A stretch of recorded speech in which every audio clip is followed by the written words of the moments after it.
Hello everyone, welcome back to my channel. If you're new to my channel, welcome. Today I'm gonna be making sweet potato pie, but instead of the traditional American open-faced pie, we are making pocket pies. In other words, we're making mini sweet potato pies. So to make the pies, you're gonna need sweet potato, which is one of the main ingredients in this recipe, and I'm using 2 medium to large potatoes. So the first thing I'm gonna do is to bake the sweet potatoes, but before then I have to poke in holes into the potatoes so that they don't explode in the oven. So when I'm done poking the holes, I'm gonna wrap them in parchment paper, then in aluminium foil to bake in the oven for about 90 minutes or until it is done. So the oven has already been preheated to 350 degrees Fahrenheit. So I'm just gonna let it bake till it is done. So while the potatoes are baking, I'm gonna use this time to make the pie crust. So I'm gonna be using 2.5 cups of all-purpose flour. Then I'm gonna add half a teaspoon of salt, then sift the flour. This is optional, but I prefer to sift my flour before use. I'm also gonna add 2 tablespoons of sugar because it is a sweet pie, then whisk everything together to combine. Before now, I have already cut my butter into cubes and refrigerated them so that they will be cold. So this is 1 cup or 2 sticks of butter. I'm gonna add it into the flour. The purpose of refrigerating the butter after cutting it into cubes is to ensure that the butter is very cold and they are chilled individually. So with a pastry blender, I'm gonna blend the butter in. You can do this with your fingers or a fork or a potato masher. I have a video on how to make pie crust. I'm gonna leave the link in the description box. You can check it out later. In the video, I showed in details how to mix the butter in. So when you are mixing the butter in, it is still okay to have large chunks of butter. It is fine, that makes it more flaky. So we're gonna mix it until it looks more like breadcrumbs. At this point, I think it is ready. So I'm just gonna scrape off the butter from the pastry cutter, then start adding the ice cold water. But before then, let me show you what it should look like after the butter has been mixed in. It should look like breadcrumbs. Look at it, we have different sizes of the crumbs. It is perfect. So it is time to add the ice cold water. I'm gonna be using 1/4 to 1/2 cup of ice water, which I'm gonna be adding in gradually. So I started with 1/4 cup of ice cold water. I will continue to mix, and if it is not enough, I will start adding a tablespoon of ice cold water at a time until it is enough. So whenever you are making the dough, it is very important to mix in the bottom part because the bottom part is always drier than the top because the water is at the top. So get the bottom part, if not, it's not going to mix in properly. After mixing it for a while, it will begin to clump. That is when you start checking to see if it is ready. Just grab some of the dough and press it tightly in your hand. If it falls apart like this, that means it is not ready. If it sticks together, that means it is ready. So I just added a tablespoon of ice water. I'm gonna mix it to combine, then repeat the test again. If it comes together, then we are done. But if not, I will continue to add a tablespoon of ice water one at a time until it is done. As you can see, it is not there yet, so I'm gonna add 1 more tablespoon and mix together.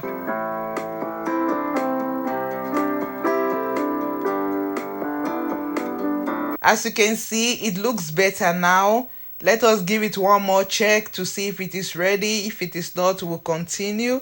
And I think it is ready. See, it's sticking together. That means it is ready.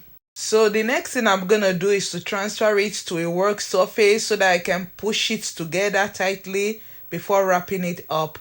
It is very important not to knead it. Just push it tightly together and wrap it. We don't want to create gluten. We just want to pack it nicely together before refrigerating it. So if this is your first time on my channel or you are a returning viewer, and you are not yet subscribed to my channel, please subscribe to my channel by clicking on the subscribe button and turn on the notification bell so that you can get an alert whenever I post a video. Like and share the video. Thank you and God bless you. Now that it has come together nicely, I'm going to split it into two, then pack and wrap each of them individually. That way it will be easier to roll them out when I'm ready. I'm gonna wrap each dough with a plastic wrap to prevent them from drying up. Then I'm gonna refrigerate it for at least 30 minutes to an hour or more.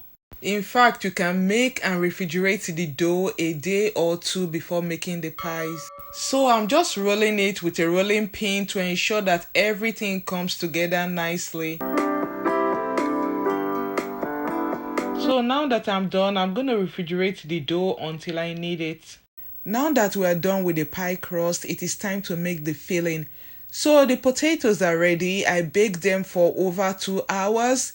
Check with a skewer. When it comes out clean, that means the potato is ready. So I let them cool until it is cool enough to handle before peeling the potatoes. You can actually bake the sweet potatoes a day before making the pies, or you could even make the filling a day before too. When potatoes are cooked, it is very easy to take off the skin. So what I like to do, I like to remove the fibrous parts from both ends of the sweet potato, then remove any discoloration around the body so that we can have a bright colored sweet potato puree. The 2 sweet potatoes are gonna be more than enough for the recipe. So I'm just gonna mash 1.5 sweet potatoes instead of both. Then I'm gonna enjoy the remaining half later. So I'm gonna mash the sweet potato with a potato masher. That way it will be very easy to measure out 2 cups. When I'm done mashing it, I'm gonna measure out 2 cups.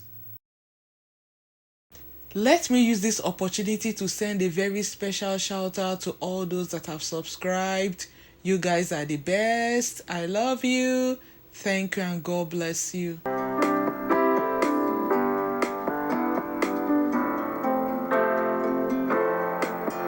So this is 2 cups of the mashed potato and this is the leftover. So I'm going to use a hand mixer to beat the mashed potato. This is going to further break it down and make it more fluffy. After beating it for about 1 to 2 minutes, I'm going to add half a cup of sugar, half a cup of brown sugar, 1 teaspoon of cinnamon, half a teaspoon of nutmeg, half a teaspoon of salt, a teaspoon of vanilla extract, a 1/4 teaspoon of lemon extract, and half a cup of melted butter. Then I'm going to mix everything to combine. This recipe is actually similar to my other sweet potato pie recipe, but the only things missing from this recipe are milk and eggs. The reason why I am not adding eggs or milk is because I want the filling to be solid. I don't want it to be runny because it is difficult to use a filling that is not solid. Sweet potatoes are naturally fibrous, so after mixing everything properly together, I'm going to use this time to reduce the fibrous part. To reduce the fiber, after mixing the sweet potato mixture, dip the attachment in water. This is going to rinse off any fiber attached to it. But if it doesn't bother you, you can skip this part. See, this is what we are trying to get rid of. So I'm going to be repeating the same process until it is less visible. So when I'm satisfied, I'm just going to use a spatula to scrape the sides and give it one last mix so that everything will come together nicely. Then cover and refrigerate it so that it can solidify until I'm ready to use it. Like I said earlier, you can also do this a day before. So this is the next day. It is time to make my sweet potato pies. The first thing you do before rolling out your dough is to dust the surface with some flour. You're going to need a lot of it so that the dough doesn't stick to the board. Dust your rolling pin also. Because the dough is cold, it's going to take a while to roll it out. So you have to be patient. roll it, move it around. If you don't move it around, it's gonna stick to the board and it will rip when you try to lift it up. So move it around, flour the board if you need to, and continue to roll it out patiently. I have a detailed video on how to make pie crust. I'm going to leave the link in the description box. You can check it out later.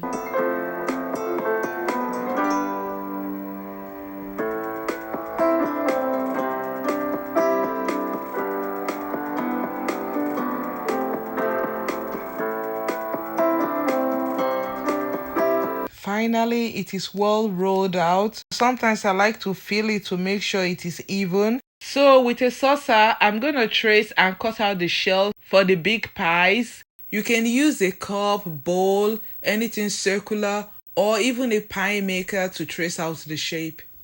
I like to make big and small sizes whenever I make pocket pies. So I'm going to be using a cookie cutter to cut it.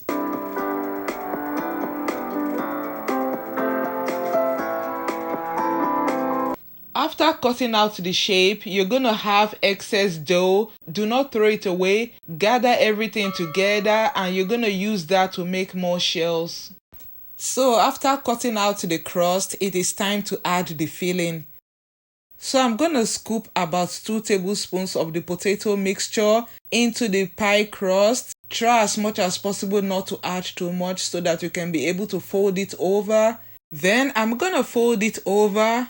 Then seal the edges by pressing it down with my fingers. Then when I'm done, I'm going to seal it properly with a fork. This is a more traditional way of sealing pies. You can also seal it whichever way you want. The secret of sealing it properly with a fork is to press down the fork, then pull it out. It's going to bind the top and the bottom dough together, so it's going to give it a proper seal. Don't forget to create a vent in the pie with a fork. If you don't do that, the pie is gonna burst open. So one done, many more to go. So let me show you another way to make a pie. Scoop about 1 tablespoon of the potato mixture into the middle of one of the crusts. Then place the other crust on top of it and press the edges together. Then seal the edges with a fork like we did the first time, and don't forget to vent it also. Like I said earlier, I have another sweet potato pie recipe, the traditional American style sweet potato recipe, and other pie recipes. I'm gonna leave the links in the description box. You can check them out later.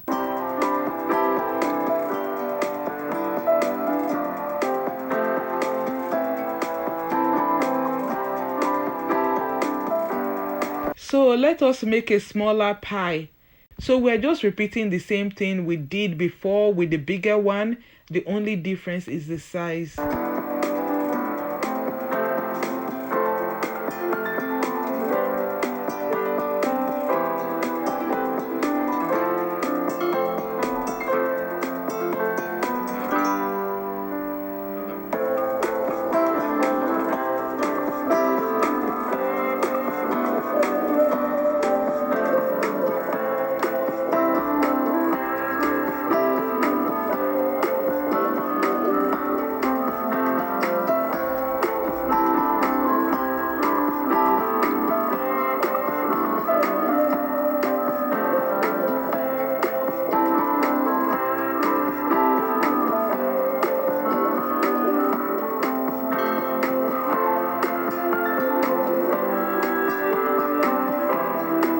So when I'm done, I'm gonna make the egg wash to brush over the pies. So it is 1 large egg and a tablespoon of milk.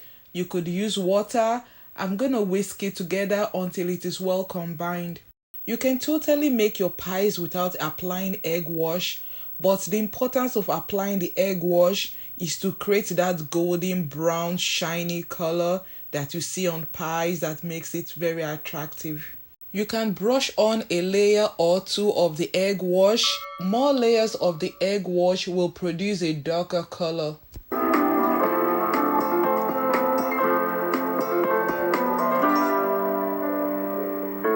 I forgot to say this at the beginning. Whenever you are baking, it is very important to preheat the oven before you start baking or before you start mixing everything together. So mine is already preheated to 350 degrees Fahrenheit. So when I'm done, I'm gonna bake it for 30 to 40 minutes or until it is golden brown. 40 minutes later, the pies are ready. Don't they look beautiful? Golden brown, flaky, crispy. And did I forget to mention extremely delicious? And to all pie lovers like me, this is how a perfect pie is supposed to look and feel. Did you hear that? It is very crispy and flaky. The taste is out of this world. Like I normally say, if you know, you know. A true pie lover will truly appreciate this pie crust because it is perfect, it is crispy and flaky, and more importantly, very delicious. The sweetness from the filling is out of this world. You can't get enough of it. So, if you're a pie lover or you love sweet potato pie and you want to make pocket pies, why don't you give this recipe a try? I promise you, you will not be disappointed. Instead, you're gonna love it. So, thank you guys for watching. Till I see you next time. Stay safe, stay blessed. I love you. Bye.